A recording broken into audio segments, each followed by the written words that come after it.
তাহলে দেখেন variety name আছে ম্যাঙ্গো, এখান থেকে আরেকটু ডিটেলসে পড়তে হবে, সেটা আমি বলে দিই, আপনারা খাতায় একটু লিখে নেবেন। ম্যাঙ্গোর কোন দেশে উৎপত্তি হয়েছে, এক। দুই নাম্বার হচ্ছে এইটা কোন পোকার মাধ্যমে পলিনেশন হয়। তিন নাম্বার হচ্ছে এই যে পলিনেশনটা হয়, এই যে ফ্লাওয়ারটা হয় বা ইনফ্লোরেন্সটা হয়, এটা কোন ধরনের ইনফ্লোরেসেন্স। চার নাম্বার হচ্ছে percentage of male and female.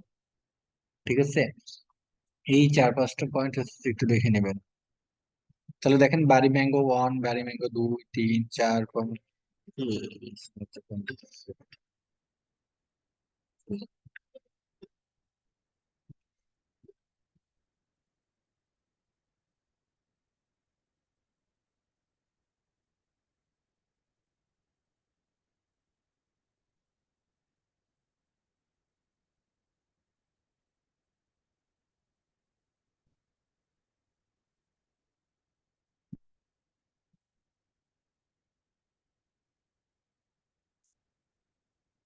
আরেকবার বলেন। আচ্ছা, বলতেছিলাম রেকর্ড আছে, আপনারা পরে আমরা দেখলেও দেখে নিতে পারবেন, অসুবিধা নাই। ম্যাঙ্গো কোথায় উৎপত্তি হয়েছে বা এটা হচ্ছে উৎপত্তি স্থলটা কোথায়, ঠিক আছে।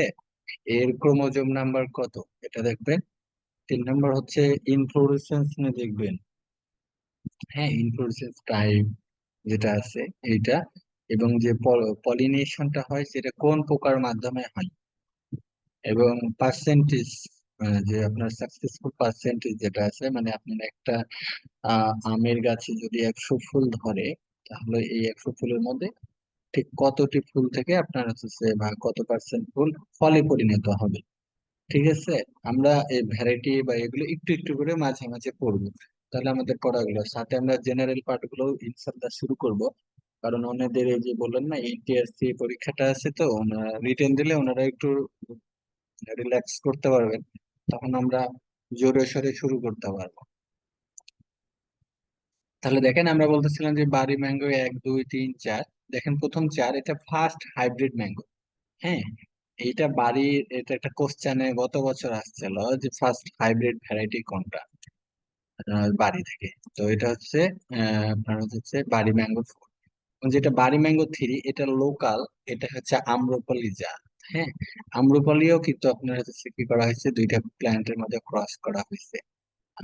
এটা একটু দেখবেন আম্রপালির এইটা, অথবা আমি দিয়ে দিব, এটা নিয়ে টেনশন নেই। যে এখানে ক্রস হচ্ছে ফ্লোরিডা M3896 মধ্যে আসিনা, কারণ আসিনা একটা লোকাল জাতের আম, সেটার সাথে ক্রস করে বাড়ি ম্যাঙ্গো ফোর। এবং এই বাড়ি ম্যাঙ্গো ফোর যেটা, সেটা না নাভিজাত নাকি নাবিজাত, নাবিজাত ব নাবিজাত। এখন কেউ জানেন কিনা নাবিজাত কাকে বলে, এই বিষয়টা জানা আছে কিনা, নাবিজাত।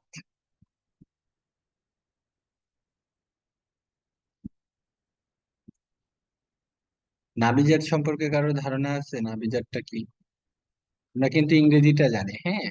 বাংলাটা অনেক সময় আমাদেরকে কনফিউজ লাগে। Early variety, early variety, early না লেট ভ্যারাইটি, বুঝছেন। আমরা যেটা হচ্ছে লেট ভ্যারাইটি বলা হয়, মানে লেটে মার্কেটে আসবে। আর্লি লেটের বিষয়টা না আসলে, জাতের বা ফলটা লেট সিজনে আসবে, মানে নিয়ে শেষের দিকে আসবে, এটাই হচ্ছে নাবিজাত বলা হয়। যখন বাজারে আম কমে আসবে, তখন এই বাড়ি ম্যাঙ্গো ফোর যেটা আছে ফার্স্ট হাইব্রিড। সুতরাং এখানে একটা জিনিস বলি, দেখেন ফ্লোরিডার সাথে আসিনার ক্রস করা হয়েছিল, এবং সেই বছর কোশ্চেনে চাইছিল যে ক্রস মানে প্যারেন্টার সহ লিখতে হবে। আপনি যদি কোনো কারণে আসিনা আগে দেন আর ফ্লোরিডা যদি পরে দেন, তাহলে কিন্তু আপনার সেটা হবে না, ঠিক আছে কিনা, এটা আপনার ভুল হয়ে যাবে। সুতরাং ক্রসটাও হচ্ছে যে একটা ইম্পর্টেন্ট বিষয়, যে হচ্ছে আহ, মানে কে আগে আসছে কি, কারণ এখানে মেল এবং ফিমেলের একটা বিষয় আছে, যেটা আমি গতদিন জেনেটিক্স ক্লাসে বলছিলাম। এরপরে বাড়ি mango five, six, seven, eight, তারপর হচ্ছে নাইন। নাইনটা দেখেন তাহলে কি, কাঁচা মিঠা। কাঁচা মিঠা মানে কি, এই আমটা খেতে ভালো লাগবে, ঠিক আছে না, কাঁচা সাথে খেতে পারবেন। এটা কোথায় পাওয়া যায় দেখেন, সুইটেবল ফর রাজশাহী region। এরপরে বাড়ি ম্যাঙ্গো 10, বাড়ি ম্যাঙ্গো 11। 11টা একটু ইম্পর্টেন্ট, এইটা হচ্ছে প্রথম 12 মাসি জাতের আম। তার মানে এই বাড়ি ম্যাঙ্গো 11 বাদেও তাহলে আমাদের আরো 12 মাসি জাত আছে, বইতে আসে না এবং ফ্লোরিডা, এইটা নিয়ে একটু কনফিউজ আছে, আমি তাহলে আরেকবার চেক করবো, হ্যাঁ। ওইটার ক্রসের মধ্যে একটা আরেকটা ইয়ে আছে, ওই জাতটা দেওয়া আছে কিনা, মানে আসিনা ফ্লোরিডা এবং ফ্লোরিডা আসিনা আম্রপালির সাথে মনে হয় মেবি একটু সম্পর্ক আছে। সম্ভবত কি আম্রপালির সাথে আর একটা কোনো একটা ক্রসিং একটু আছে। তাহলে আপনারা যেহেতু বললেন আমি একটু আরেকবার চেক করব, ঠিক আছে। ওই বাড়ি ম্যাঙ্গো ফোরটা আমার কাছে যেহেতু ওদের বই আছে। বাড়ি ম্যাঙ্গো 13-র সাথে সম্পর্ক। আহ 13-র সাথে সম্পর্ক না? কোনটা, বাড়ি ম্যাঙ্গো 4-এর এই আম্রপালি, নাকি আম্রপালি? আম্রপালির সাথে আচ্ছা আম্রপালি সেকেন্ড হাইব্রিড। আচ্ছা তাহলে দেখেন আম্রপালির ক্রসটা যদি আপনি চেঞ্জ করে দেন, তাহলে সেটা আম্রপালি মানে বাড়ি ম্যাঙ্গো 3 না হয়ে বাড়ি ম্যাঙ্গো 13 হয়ে যাবে। শুধু ফ্লোরিড এবং আর্সেনাল লিখলেই হবে নাকি? M32221 অবশ্যই দিতে হবে। হ্যাঁ এটা দিতে হবে আপনার, কারণ এটা তার আইডেন্টিফিকেশন না আপনার, হ্যাঁ। কোনো কারণে আপনি যদি এটা ফ্লোরিডা এম দেন, স্যার নিতেও পারে, বাট 3896 অবশ্যই দেবেন, কারণ এটা তার হচ্ছে এটা ট্যাগ নাম্বার দেওয়া হয়েছে। আমি যেটা বলতেছিলাম বাড়ি ম্যাঙ্গো যেটা 9 সেটা কাঁচা মিঠা লোকাল ভ্যারাইটি। 10 11 দেখেন 12 মাসি জাতের আম, ঠিক আছে। এই যে 12 মাসি জাতের আম, এই 12 ম্যাঙ্গো 11 বাদে যে যে আমরা হচ্ছে কাটিমন না কি যেন এরকম জাত বলে, সেটাও কিন্তু 11 এই 12 মাসি জাত। তাহলে বাড়ি ম্যাঙ্গো 11 প্রথম 12 মাসি জাতের আম। এরপরে বাড়ি ম্যাঙ্গো 13 এটা কালার হাইব্রিড ভ্যারাইটি সেকেন্ড, ঠিক আছে। এবং হচ্ছে যে বাড়ি ম্যাঙ্গো 14 আছে, 15 আছে, বাড়ি ম্যাঙ্গো 16 হচ্ছে অধিক বিলম্ব মৌসুমী জাত। আর বাড়ি ম্যাঙ্গো 17 হচ্ছে হাইব্রিড ভ্যারাইটি থার্ড। এছাড়া আরো দুই একটা জাতের পাওয়া গেছে বাড়ি ম্যাঙ্গো 18 হচ্ছে যে ততদিনে আমরা যখন বইটা করি বা এসি গুলো করি, তখন আমাদের এই 18 পর্যন্ত ছিল, ঠিক আছে। এখন চেঞ্জ হতে পারে, আপডেট হলে আমি আপডেটটা অ্যাড করে দেবো এবং আপনাদের গ্রুপে বলে দেবো, তখন ওগুলো আপনারা খাতায় লিখে দিবেন, কারণ বইয়ে যেটা থাকলো থাকলো, এর বাইরে যতটুকু থাকবে আমি হয়তো বললে আপনারা ওই যে বলছিলাম যে একটা খাতা করবেন, খাতাটা সুন্দর করে লিখবেন।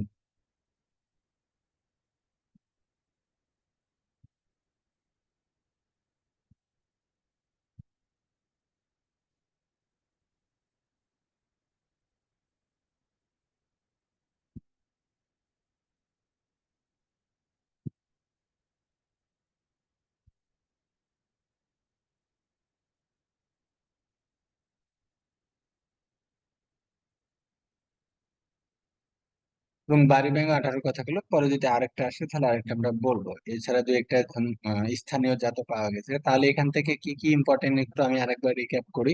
প্রথম তো আমি বলছিলাম তো আপনাকে, আম্রপালি হচ্ছে যে বাড়ি ম্যাঙ্গো 3 যেটা, বাড়ি ম্যাঙ্গো 4 হচ্ছে যে ফার্স্ট হাইব্রিড জাতীয়, তার ক্রসটা জানা লাগবে। বাড়ি ম্যাঙ্গো 9 হচ্ছে কাঁচা মিঠা লোকাল ভ্যারাইটি। বাড়ি ম্যাঙ্গো 11 হচ্ছে প্রথম 12 মাসি। বাড়ি ম্যাঙ্গো হচ্ছে যে আপনার বাড়ি ম্যাঙ্গো 13 হচ্ছে কালার হাইব্রিড ভ্যারাইটি, এবং হচ্ছে যে সবশেষে বাড়ি ম্যাঙ্গো 17 ছিল হাইব্রিড ভ্যারাইটি থার্ড।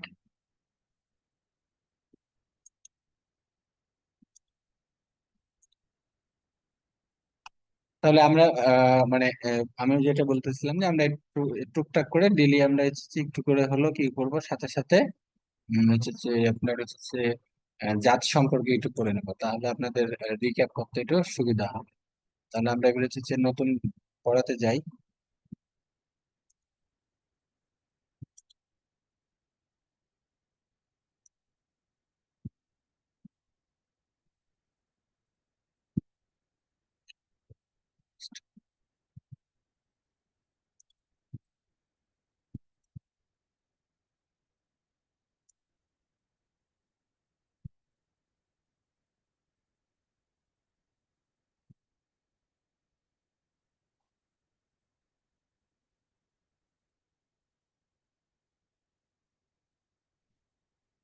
ক্লাস হবে নাকি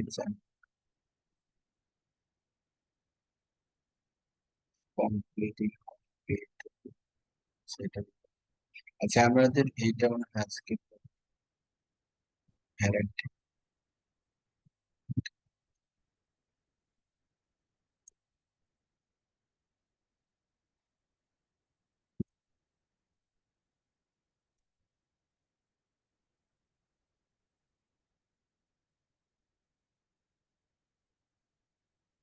আচ্ছা, আমাদের এই সম্ভবত এইটা হয় নাই, মানে ক্লাস 2 পর্যন্ত মনে হয় হয়েছিল, আজকে তাহলে আমাদের ক্লাস 3, যদি ভুল না করি, ঠিক আছে না? এটা তো আপনাদের পড়ানো হয় নাই, বুঝছিল কি?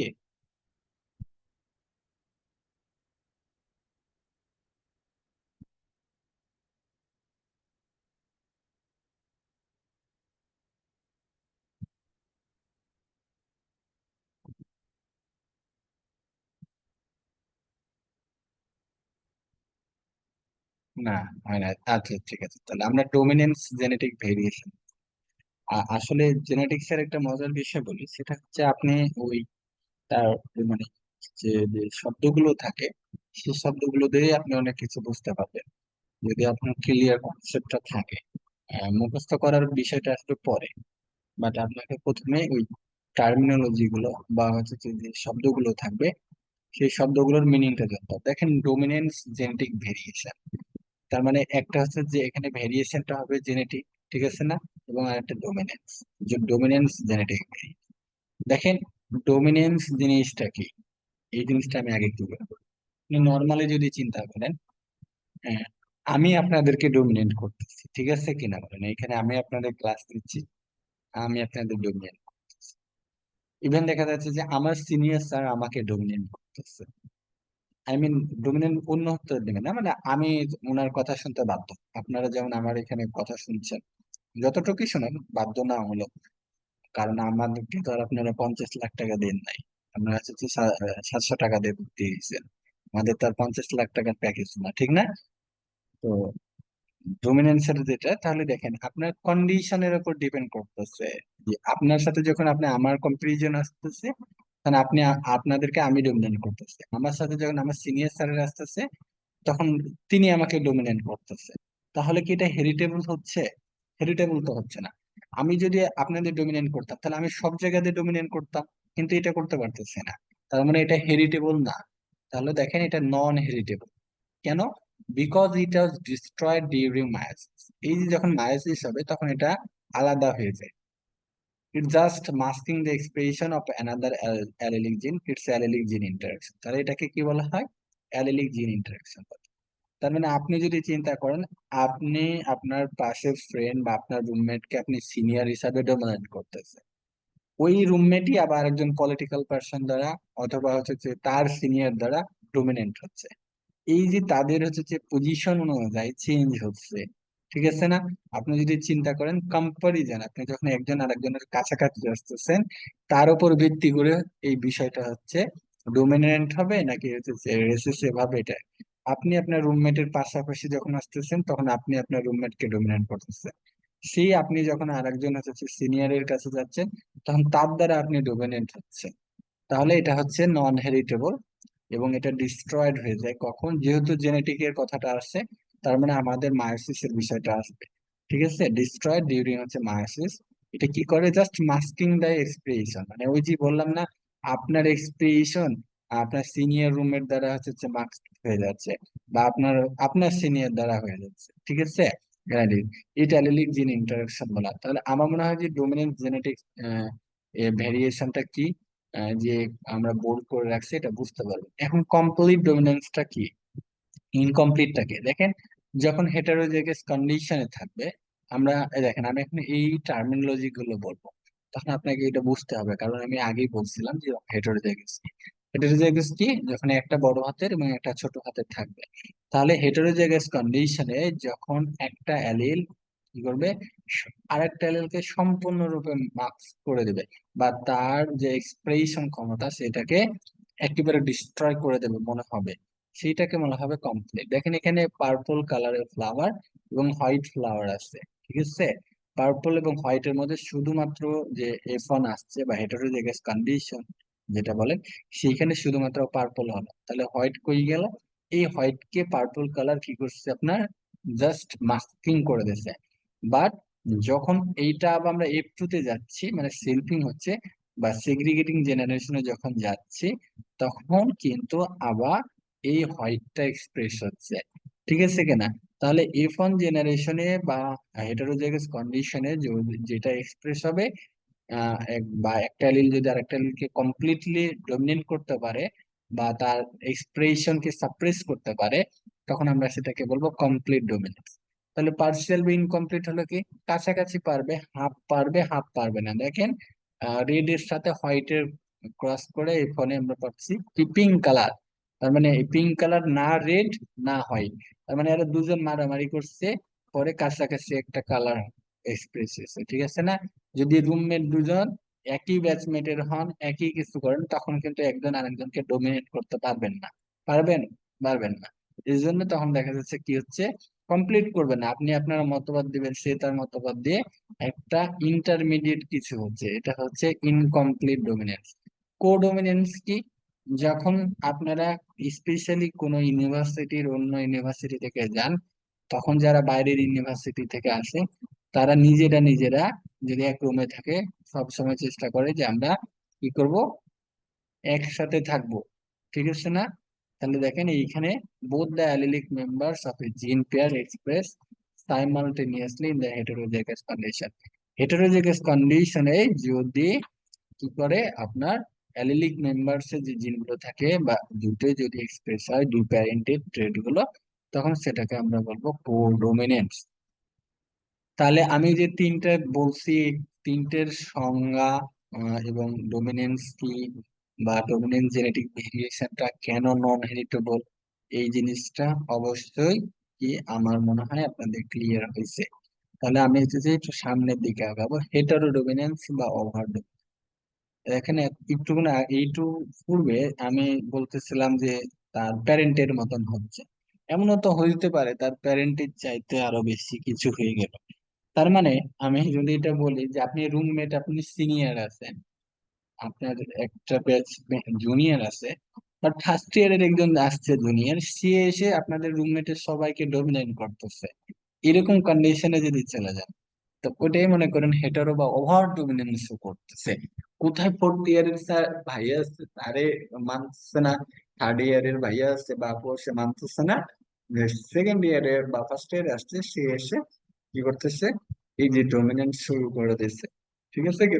এই ধরনের কন্ডিশন মনে করবেন আপনারা কি, হেটারো ডমিনেন্স বা হচ্ছে যে ওভার ডমিনেন্স। তো কি হবে, F one is superior to better parents. তার মানে ওই যে আপনি বললেন না, আপনি থার্ড ইয়ার বা ফোর্থ ইয়ারে বলেন আপনি সবচেয়ে বেটার ছিলেন, or inferior than lower parents. এই বেটার প্যারেন্টস তো বুঝলেন, হ্যাঁ।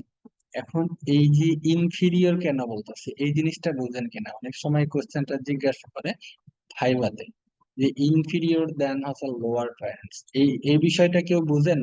বুঝে থাকলে বলবেন এটা কেন, মানে ইনফিরিয়র কথাটা কেন আসলো? if one superior to better parents or inferior than better parents তো বুঝলাম যে সে হচ্ছে তার বাবা মা চাইতে ভালো, but inferior than lower parents এইটাও কেন ওভার ডোমিনেন্স বা হেটারো ডোমিনেন্স? এটা কোন কন্ডিশনে ইউজ করা যাইতে পারে ইনফিরিয়র দেন? এটা কারো জানা থাকলে বলে, না জানা থাকলে আমরা বলবো।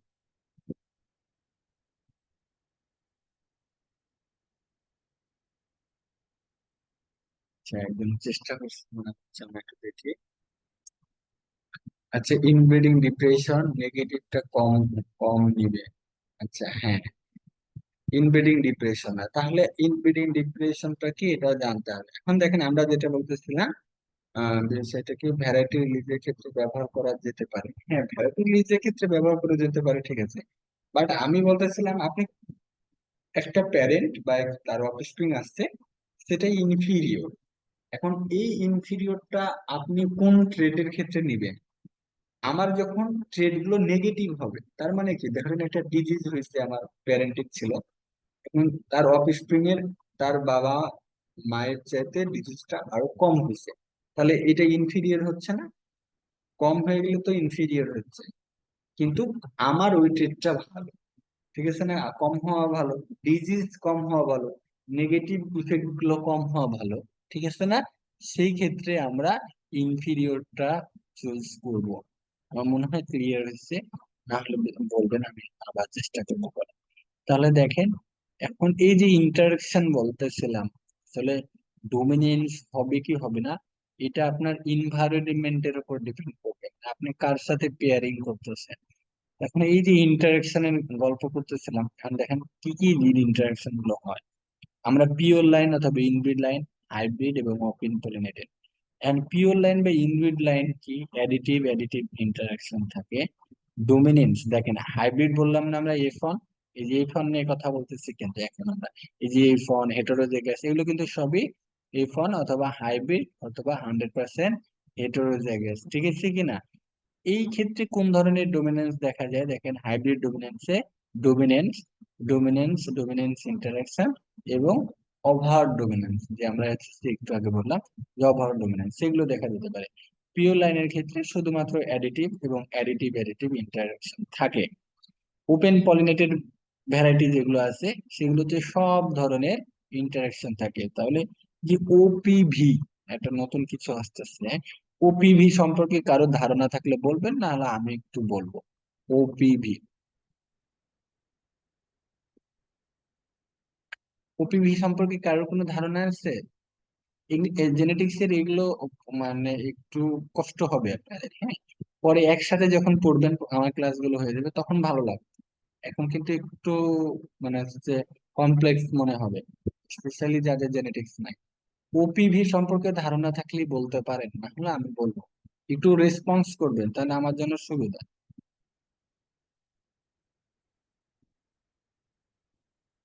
পারলেও বলবেন, না পারলেও বলবেন, তাহলে আমি শুরু করে দিই।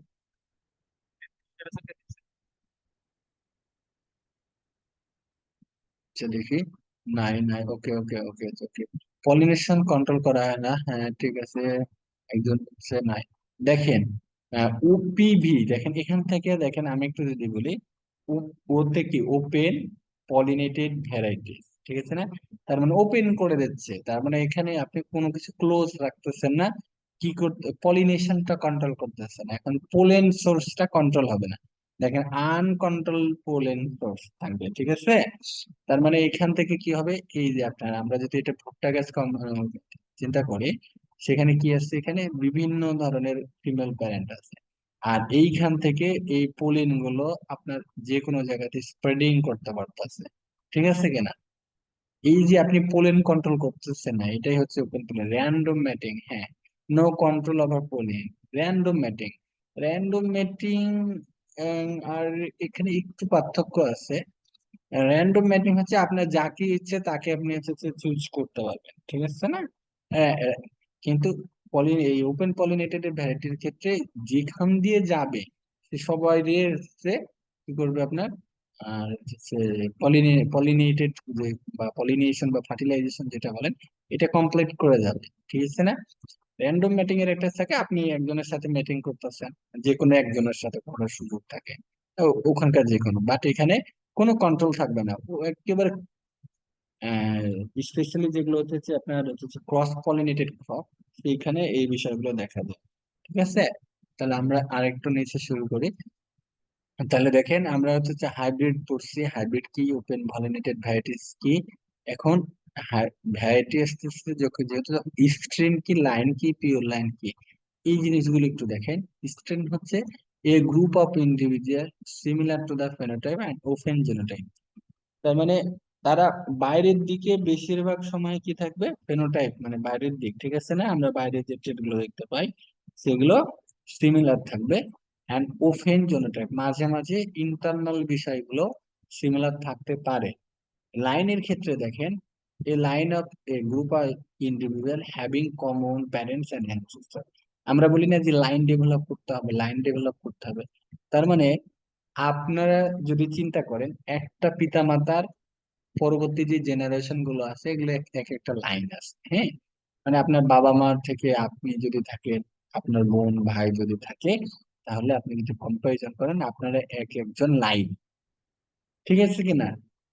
যাদের একটা কি থাকবে দেখেন, a group of individual having common parents and ancestor থাকবে। এখন স্ট্রেনের কথা যদি বলেন, আমি যদি নর্মালি বলি, বাংলাদেশের মানুষ অনেকটা স্ট্রেন, তার মানে এদের ফেনোটাইপ এবং প্রায় জেনোটাইপ কাছাকাছি থাকে, যদিও ভ্যারিয়েশন আছে। বাট আপনার ফেনোটাইপ বাংলাদেশের মানুষ দেখলে চিনতে পারবেন না আপনি, আবার চাইনার মানুষ দেখলে চিনতে পারবেন। বাংলাদেশের মানুষ বললে একটু ভুল হয়ে যায়, ভেরিয়েশনটা জিনোটাইপে একটু বেশি আছে। বাট আপনি যদি এসের কথা, চায়নার কথা বলেন, তাদের ফেনোটাইপ অনেকটা মিল, ঠিক আছে না? জিনোটাইপে দেখা যাচ্ছে তাদের, তারা অনেকটা স্ট্রেইনের মতন কাজ করে বলতে গেলে। পিওর লাইন কি? দেখেন, progeny of single homozygous individual produce through self pollination. তাহলে পিওর লাইন কিভাবে তৈরি হয়? সিঙ্গেল হোমোজাইগাস ইন্ডিভিজুয়াল থেকে। কি কি এখানে দেখেন, একটা হচ্ছে প্রথমে প্রোজনি হতে হবে, এরপরে সিঙ্গেল হতে হবে, এরপরে হোমোজাইগাস ইন্ডিভিজুয়াল হতে হবে, এবং পরে সেল পলিনেশনের মাধ্যমে পিওর লাইন। তাহলে পিওর লাইন ক্রস পলিনেশনের মাধ্যমে উৎপন্ন হবে না, কিসের মাধ্যমে হবে? সেল পলিনেশনে। ওকে। এবং যে ইন্ডিভিজুয়াল থেকে হতে হবে সেই ইন্ডিভিজুয়ালটা অবশ্যই হোমোজাইগাস হতে হবে, হোমোজাইগাস হতে হবে, এবং কি, অবশ্যই সেটা একটা প্যারেন্ট থেকে হবে। আমার কথা ক্লিয়ার হচ্ছে কিনা? Pure line. এখন অনেক সময় কোশ্চেন আসছে পিওর লাইন, ইনব্রিড লাইন, তারপর হচ্ছে আপনার হোমোজাইগাস লাইন, ঠিক আছে না? এগুলো নিয়ে একটু একটু করে। এখন পিওর লাইন আসলো, এরপরে আসছে রিকম্বিনেন্ট ইনব্রিড লাইন। কিভাবে দেখেন, from by crossing two inbred lines followed by repeated selfing from F two generation, RIL যেটা বলা হয় রিকম্বিনেন্ট ইনব্রিড লাইন। প্রথমে দুইটা আলাদা প্যারেন্টের মধ্যে ক্রস করা হয় বা লাইনের মধ্যে। তাহলে এই যে দেখেন, আমরা লাইন কি বলতেছিলাম, এই যে কমন প্যারেন্টস থেকে যেগুলো উৎপন্ন হয় এইরকম লাইন গুলো দুইটা আলাদা লাইনের মধ্যে ক্রস করার পরে আপনি এসেছে কি পাবে? এই যে F1 পেলেন। এই ফনে যখন আবার আপনি কি করবেন, সেলফিং করবেন, তখন আপনি বিভিন্ন ধরনের এই রকম প্যারেন্টস পাবেন। এটা আবার তিন তিন ভাগে দেখেন, একটা রিকম্বিনেন্ট ইনব্রিড পাবেন, আর একটা কনসোমিক পাবেন, আর একটা কনজেনিং পাবেন। ঠিক আছে, এই তিনটা পাবেন। এখন রিকম্বিনেন্ট ইনব্রিড লাইন, কনসোমিক এবং কনজেনিকে দেখেন, রিকম্বিনেন্ট ইনব্রিড লাইনে আপনার জেনেটিক সবগুলোতেই মূলত একটা অল্প পার্থক্য থাকবে। কনসোমিকে একটা টোটাল ক্রোমোজোমের চেঞ্জ থাকবে, ঠিক আছে?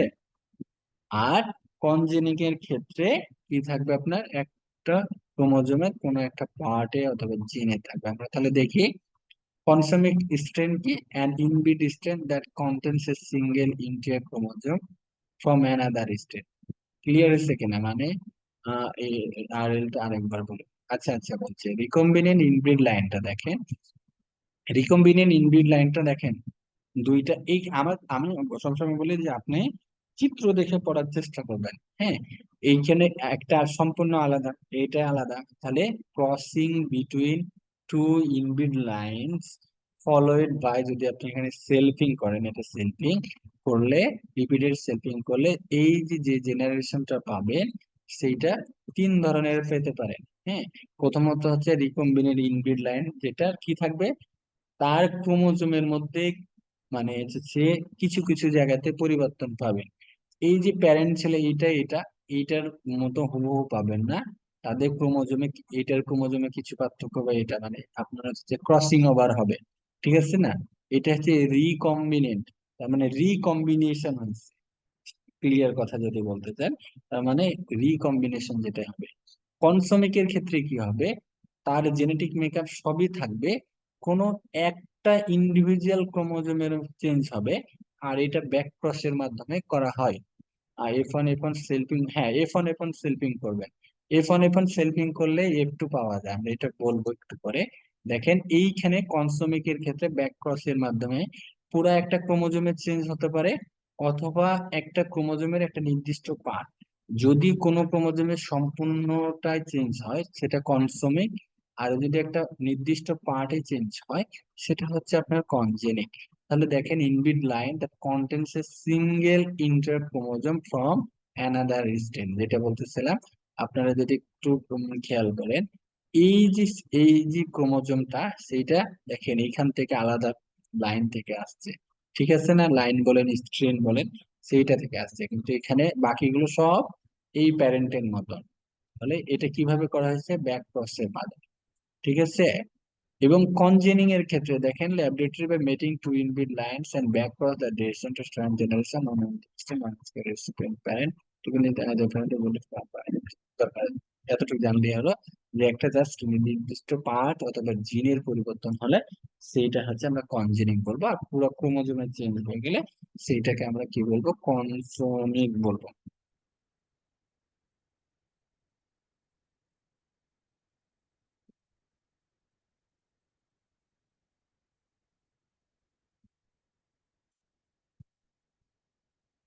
দেখেন তাহলে এখন ইনব্রিড লাইন কি, আমরা পিওর লাইন পড়বো, ইনব্রিড লাইন পড়বো। Inbreed line হচ্ছে individuals of a particular species which are nearly identical to each other in genotype due to long inbreeding. 99.99% homozygous used for developing hybrids and synthetic variety. Inbred line গুলো কি করা হয় আপনার, এই যে synthetic বা hybrid variety produce করার ক্ষেত্রে ব্যবহার করা হয়। এটা কিভাবে আরেকবার দেখেন, এরা কাছাকাছি আইডেন্টিক্যাল থাকে কিভাবে, to each other genotype long inbreeding. Inbred line গুলো সেলফিং এর মাধ্যমে প্রডিউস করা হয়। পিওর লাইন, ইনব্রিড লাইন, এই দুইটা আরেকবার একটু ক্লিয়ার করে আমি আরেকবার একটু বলতে চাচ্ছি।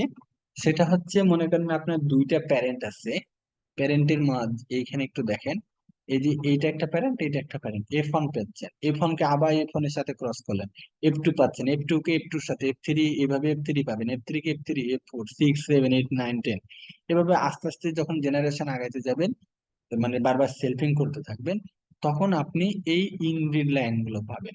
তারা কি থাকবে দেখেন, nearly identical to each other in genotype due to long inbreeding. বারবার দীর্ঘ সময় ধরে এই সেলফিং করার জন্য বা ইনব্রিড করার জন্য সাধারণত ইনব্রিড লাইন গুলো পাওয়া যায়। সেগুলো কি হয়, 99.9% হোমোজাইগাস হয়ে যায়, তবে 100% হোমোজাইগাস হয় না। দেখেন কিভাবে হচ্ছে, প্যারেন্টের সাথে ক্রস করে F1, F2, F3, F4, 12, 13, 32, এভাবে ক্রস করতে থাকলে একসময় তার ইনব্রিড।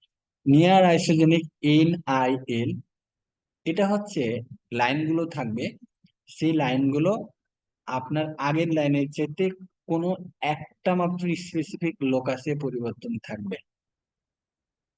আমি দেখেন তাহলে বেশ কিছু জিনিস এখানে বলছি, যেটা কি থাকবে, আপনার একটা নির্দিষ্ট ক্রোমোজোম চেঞ্জ মানে পার্থক্য থাকবে, সেটা হচ্ছে কি কনসোজেনিক, ঠিক আছে, সরি কনসোমিক। আর যেটা একটা হচ্ছে যে জিনের বা একটা পার্টের পার্থক্য থাকবে, সেটা কনজেনিক। আর যেটা কি হবে, রিকম্বিনেশন হবে অনেকগুলো ক্রোমোজোমে, সেটা রিকম্বিনেন্ট ইনব্রিড লাইন। আর নিয়ার আইসোজেনিক লাইন হচ্ছে যেটা তার মেকআপ তার প্যারেন্টের মতন থাকবে, শুধুমাত্র একটা স্পেসিফিক লোকাস, তার মানে আপনি যে লোকাসটাতে চেঞ্জ করতে চাচ্ছেন শুধুমাত্র সেই লোকাসে পার্থক্য থাকবে, সেটা হচ্ছে নিয়ার আইসোজেনিক লাইন। ঠিক আছে কিনা বলেন, এখানে ক্লিয়ার হয়েছে? এগুলোই কিন্তু আসে পরে, কিন্তু ওই যে আপনারা একটু করে কনফিউজ করে দেন, এই জন্য আমার বোল্ড করা আছে বা কালার করে দিচ্ছি এই বিষয়গুলো। আপনারা খাতাতে কিভাবে লিখবেন একটু বলি আরেকবার।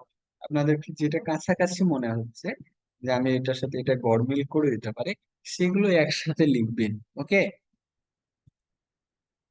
আরেকবার বলেন ভাই একটু। আচ্ছা, নিয়ার আইসোজেনিক লাইনটা হচ্ছে আপনার প্যারেন্টের চাইতে যে অফস্প্রিংটা আসবে প্যারেন্ট থেকে, সেই প্যারেন্ট এবং অফস্প্রিং এর মধ্যে একটা স্পেসিফিক লোকাসের মধ্যে পার্থক্য থাকবে।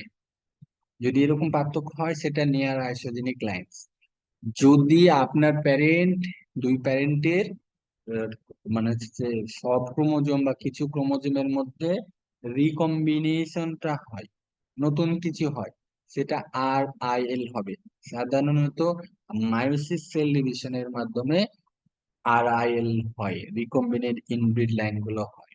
ঠিক আছে, এখন আপনি সেলফিং করলে, সরি, সেলফিং করার পরে যদি রিপিটেড ব্যাক ক্রস করেন, তাহলে এই ব্যাক ক্রসের মাধ্যমে আবার দুইটা হতে পারে।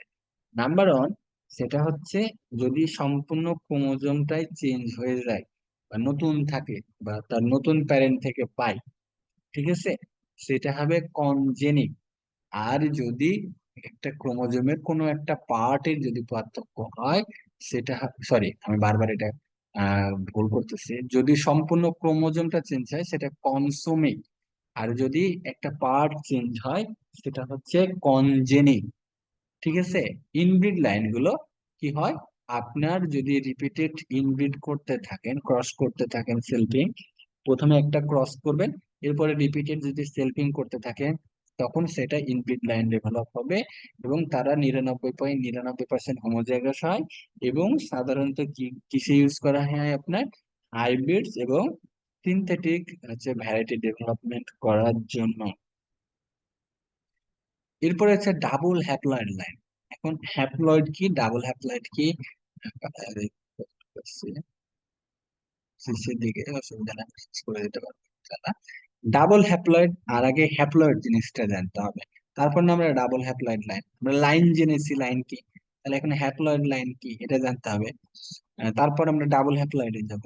হ্যাপ্লয়েড কিভাবে হতে পারে, এটা আগে আমাকে বলেন যে ভাইয়া হ্যাপ্লয়েড এইভাবে ডেভেলপ হতে পারে, বা এইটা হচ্ছে হ্যাপ্লয়েড, ঠিক আছে না? এই জিনিসটা আগে আমাকে বলেন যে হ্যাপ্লয়েড জিনিসটা কি।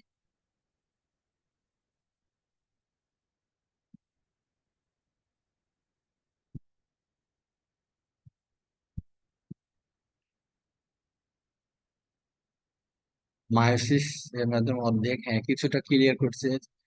এরপরে, এরপরে আর কেউ?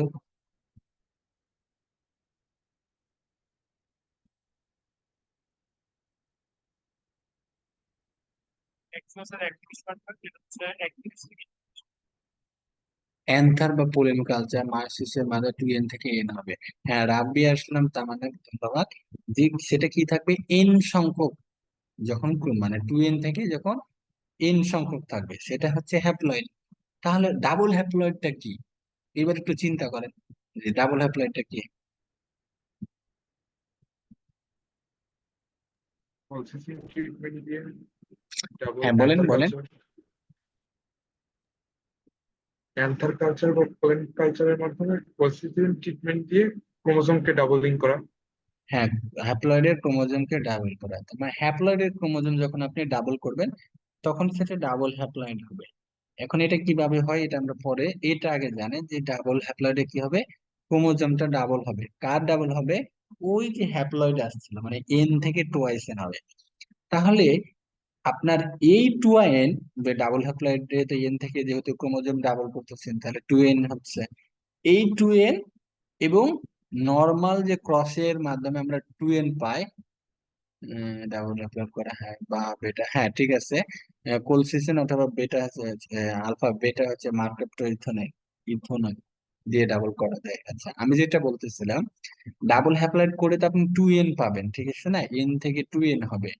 এই 2n এবং নর্মাল ক্রসের 2n এর মধ্যে পার্থক্যটা কি বলেন, এইটা যে বুঝবে তাহলে আমার পড়াইতে সুবিধা হবে।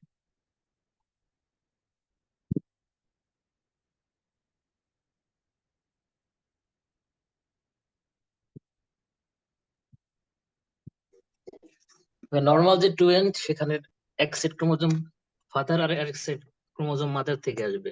বাট এখানে মানে ফাদার এবং মাদার দুই ক্রোমোজোম প্যারেন্ট কন্ট্রিবিউট করবে, হ্যাঁ। ডিপেন্ড হবে, বাট এই হ্যাপ্লয়েডে যে কোনো একটা প্যারেন্টেরই ডাবল ক্রোমোজোম হবে আর কি।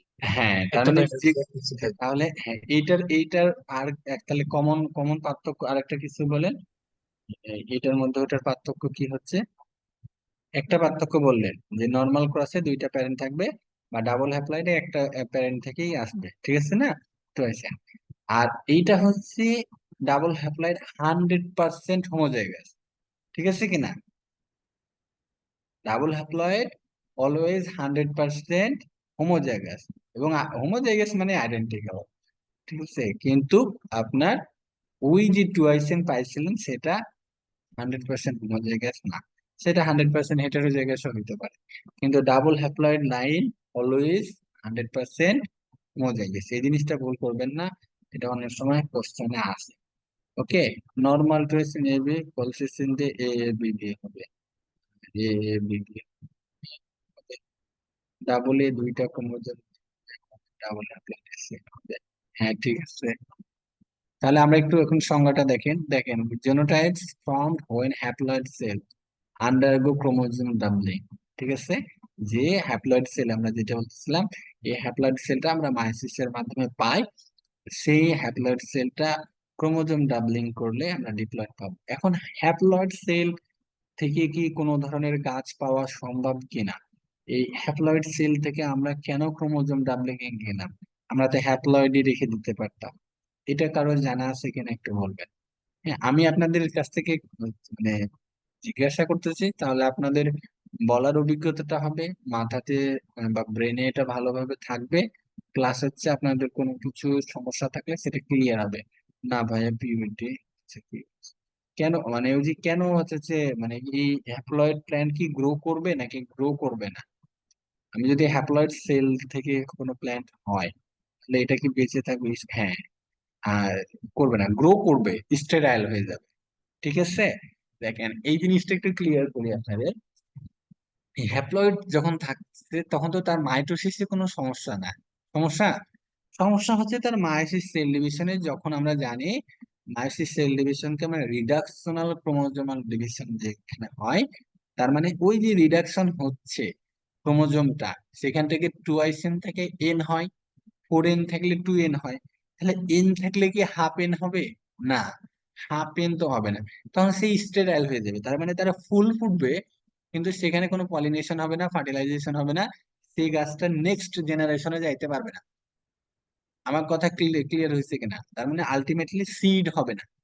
এই সিড যেন হয়, এই জন্যই আমরা যখন ক্রোমোজোম ডাবলিংটা করব আগে, ক্রোমোজোম ডাবলিং করলে পরবর্তীতে কি হবে আপনার, সেখান থেকে নতুন করে আমরা সিড পাবো, যে টুয়াইসেন হয়ে যাবে।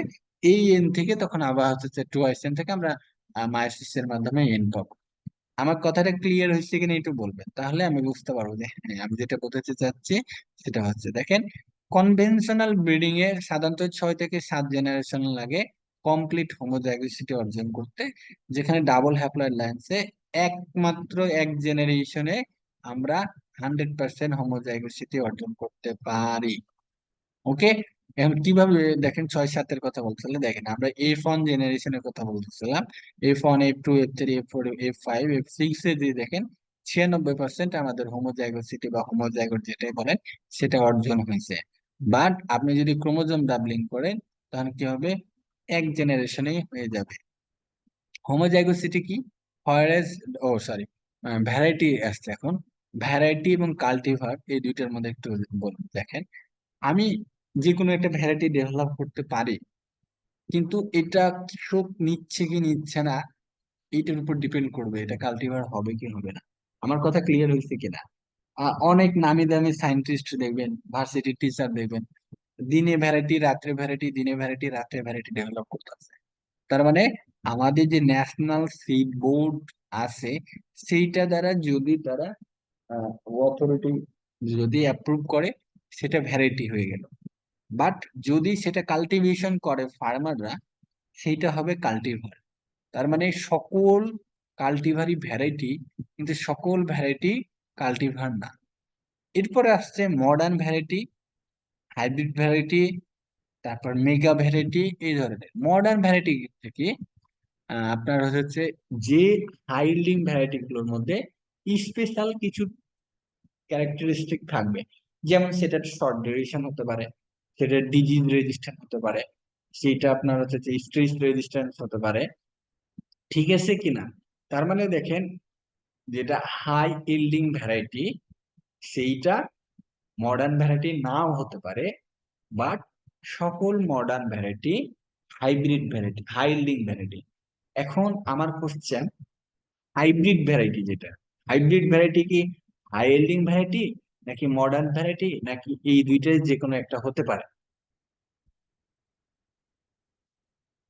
বলেন, এগুলো ক্লিয়ার করতে হবে, এগুলোর কনসেপ্ট ক্লিয়ার থাকলে পরবর্তীতে পড়তে মজা পাবে।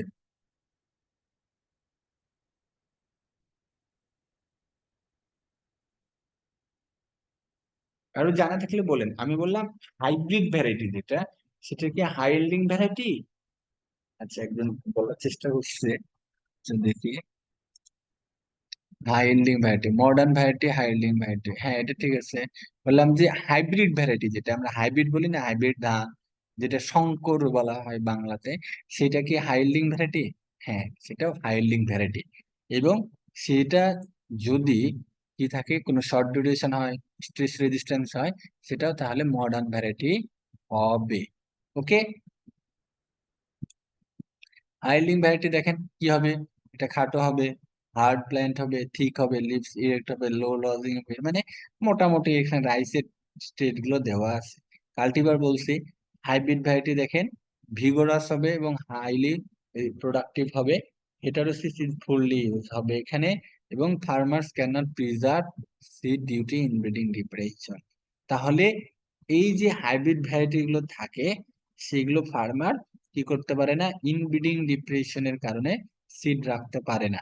ওকে, এখন দেখেন আবার এখন হাইব্রিড ভ্যারাইটির কোন ধরনের হয় এটা বলা হয়েছে এখানে, হেটারোসিসটা ইউজ করা হয়, আমরা হেটারোসিস নিয়ে কথা বলবো।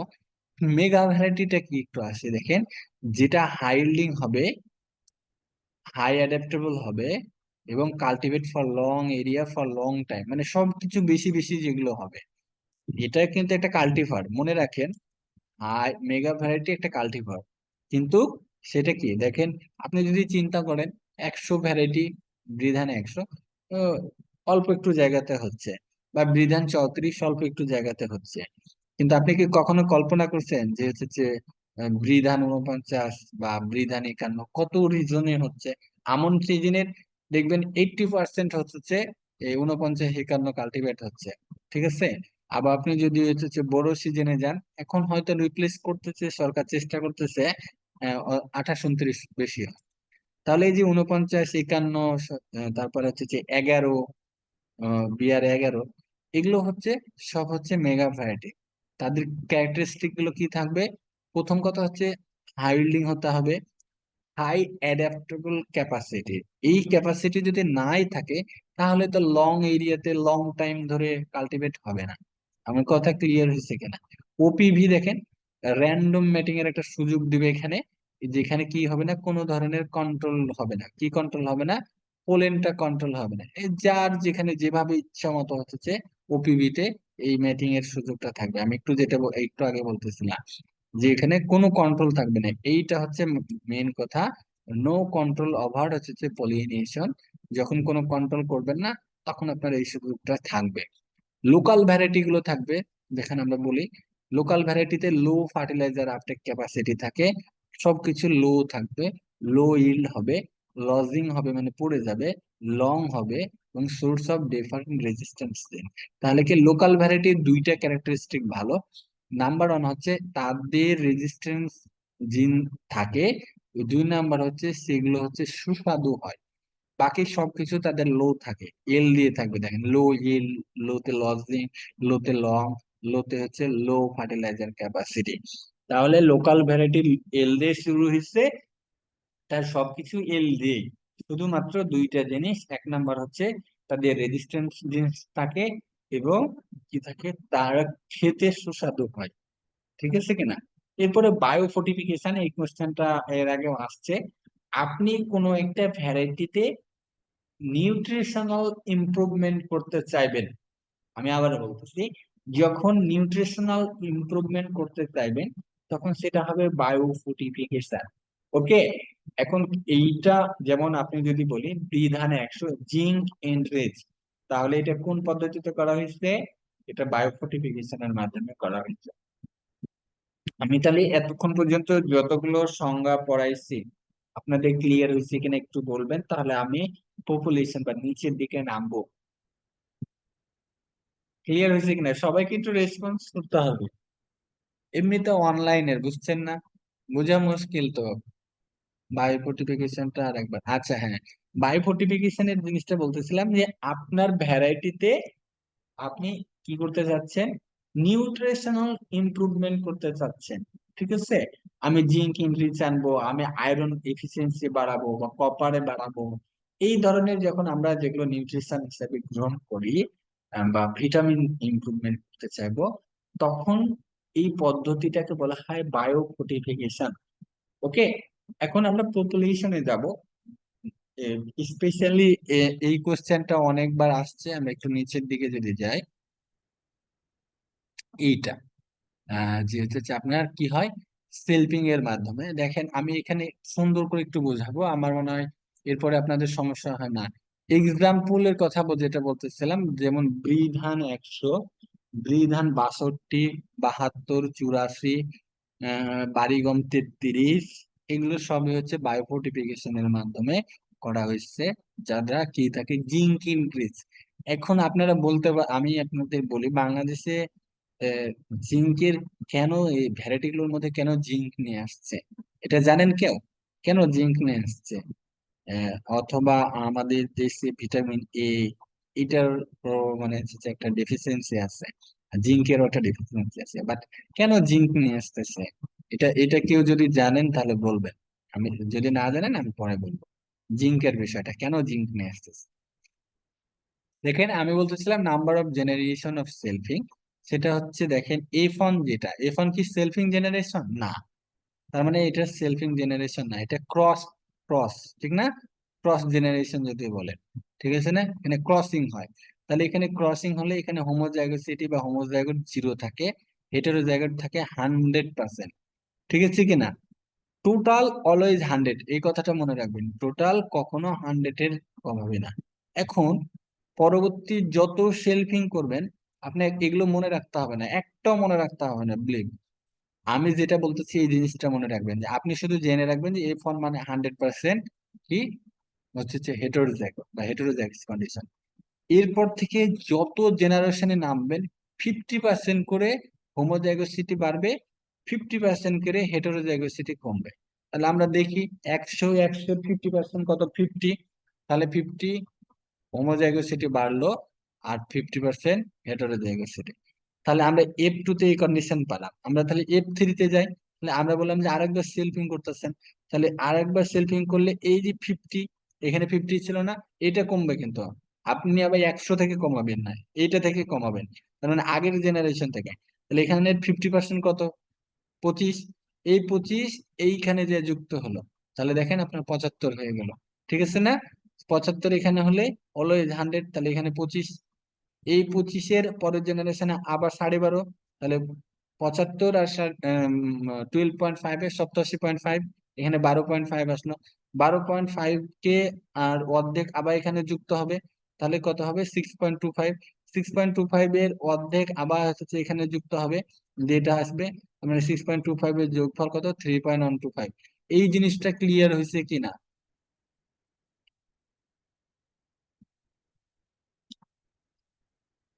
এটা কিন্তু ইম্পর্টেন্ট, অনেকবার আসছে যে থ্রি জেনারেশনে কত পার্সেন্ট হোমোজাইগোসিটি, কত পার্সেন্ট হচ্ছে হেটারোজাইগোসিটি। আর আরেকটা সহজ করে বলে দিই, আপনি এই দিকটা যদি মনে রাখেন তাহলে সবগুলোকে 2 দ্বারা ভাগ করবেন, ভাগ করে যেটা পাবেন সেটা হচ্ছে যে পরের জেনারেশনে আর করবেন। দেখেন এটা 50, একে 2 দিয়ে ভাগ করেন, এই 100, তাহলে 25, তাহলে 25 এই সরি 50, 50 এখানে 50 এখানে, এইটাকে 2 দিয়ে ভাগ করেন তাহলে 25, এই 50-এর সাথে এটা যোগ করে 75 করেন, এটা 25 করেন। অথবা এইটার দরকার নাই, আরো আরো সহজ করে বলি, আমি বলছি অলওয়েজ 100, ঠিক আছে না, তাহলে আপনি এটা মনে রাখলেই যে 100, তারপরে 50, 25, তার মানে এই যে 2 দ্বারা ভাগ করতে থাকবেন, যত হবে বাকিটা যোগ করে 100 করবেন। এখানে 25%, তার মানে আপনার হোমোজাইগোসিটি 75 হবে। এখানে 50%, তার মানে 100 করতে হলে আপনাকে 50 যোগ করতে হবে। এখানে 100%, তার মানে এখানে আপনি 0 যোগ করলে 100 হবে। এখানে 12.5%, তার মানে এখানে 87.5 যোগ করলে 100 হবে। এখানে 6.25%, একে 2 দ্বারা ভাগ করে, তার মানে 93.75। আমার মনে হয় যে এর চাইতে সহজে বোঝানোর কিছু নাই। না ভাইয়া, এখানে কি সেলফিং করবা? হ্যাঁ, এখানে F1 হচ্ছে দেখেন আমি সেলফিং জেনারেশন বলছি 0, তার মানে F1 হচ্ছে ক্রস। এরপর থেকে F2 পেতে হলে, F2 পেতে হলে F1 এর সাথে F1 ক্রস করতে হবে, ঠিক আছে কিনা। ঠিক আছে, এই দেখেন F1 এর সাথে F1 এরই হচ্ছে ক্রস হবে, তার মানে একই জিনিসের ক্রস হলে এটা সেলফিং হয়ে যাচ্ছে। সেলফিং জিনিসটা কি, সেম জিনিসের সাথে যখন হবে, F1 এর সাথে আপনি F1 করতেছেন, আমরা F1 কিভাবে পেয়েছিলাম, দুইটা আলাদা প্যারেন্টের সাথে ক্রস করে, কিন্তু আপনি যদি দুইটাই একই প্যারেন্টের সাথে ক্রস করেন তখন সেটা সেলফিং হয়ে যাবে। আমার কথা ক্লিয়ার হচ্ছে কিনা? F1 এর সাথে F1 যদি ক্রস করে দেখেন, তার মানে আলটিমেটলি সেটা সেলফিং হচ্ছে, F2 পাবেন। F2 এর সাথে F2 ক্রস করতেছেন, যে F3, F4, F5, এগুলো সবগুলো হচ্ছে সেলফিং জেনারেশন। শুধুমাত্র F1 বাদে, F1 হচ্ছে ক্রস। আমার মনে হয় ক্লিয়ার হয়েছে। ক্লিয়ার হলে আজকের ক্লাসটা আমি এখানে শেষ করবো। আর কারো কোনো কিছু জানা থাকলে জিজ্ঞাসা করতে পারেন।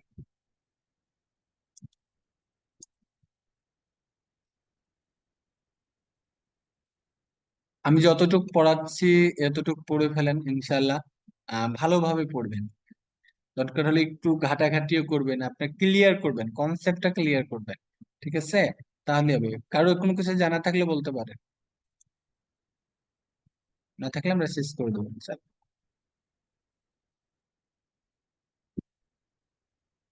ভাই ওভার ডমিনেন্স এর লোয়ার প্যারেন্ট কোনটা?